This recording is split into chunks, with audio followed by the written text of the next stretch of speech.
நள்ளிரவு நேரத்தில் பஸ் ஸ்டாண்டில் அதிரடி என்ட்ரி கொடுத்த டிஎஸ்பி.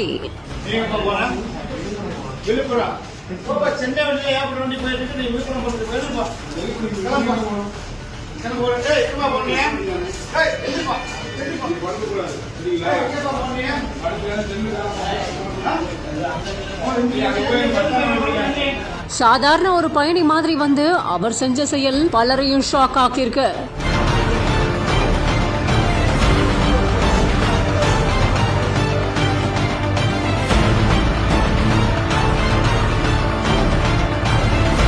குற்ற சம்பவங்களை தடுக்கிறதுக்காக சாதாரண பயணி மாதிரி வந்து இப்படி ஒரு ஆய்வா?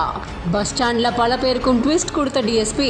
தமிழக முதல்வரா மாண்புமிகு விஜய் அவர்களுக்கு பொறுப்பேற்றதுக்கு அப்புறமா தமிழகம் முழுக்க இருக்கக்கூடிய எல்லா இடங்கள்லயுமே குற்ற சம்பவங்கள் படிப்படியா குறைஞ்சு வந்துகிட்டு இருக்கு. இதோட அடிப்படையில திண்டுக்கல் பேருந்து நிலையம், அதை சுற்றி இருக்கக்கூடிய பகுதி, குற்ற சம்பவம், கள்ள சந்தையில மது விற்பனை, நடமாட்டம், இப்படி பலதும் இருக்கா அப்படின்னு சாதாரண பயணி மாதிரி வந்த அங்க இருக்கக்கூடிய டிஎஸ்பி ஆய்வுல ஈடுபட்டு இருந்திருக்காங்க. டிஎஸ்பி கார்த்திக் பேருந்து நிலையங்கள்ல பல்வேறு இடங்கள்ல சோதனையில் ஈடுபட்ட பொழுது சட்டவிரோதமா யாரும் செயல்படுறாங்களா, பேருந்துல பயணிகளுக்கு ஏதாவது இடையூறு ஏற்படுதா, குடிமகன்களோட அராஜக செயல் ஏதேனும் இருக்கா அப்படிங்கிற மாதிரியும், மது மற்றும் வஸ்துக்கள் செயல்படுதா அப்படின்னு பல்வேறு கோணங்கள்ல, மது மற்றும் தடை செய்ய பொருட்களோட புழக்கம் ஏதாவது இருக்கா அப்படின்னு பல கோணங்கள்ல, சில்லறை வியாபாரிகள்ல இருந்து பேருந்து நிலைய கடைகள்ல இருந்து பல ஆய்வுகளை மேற்கொண்டிருந்திருக்காரு.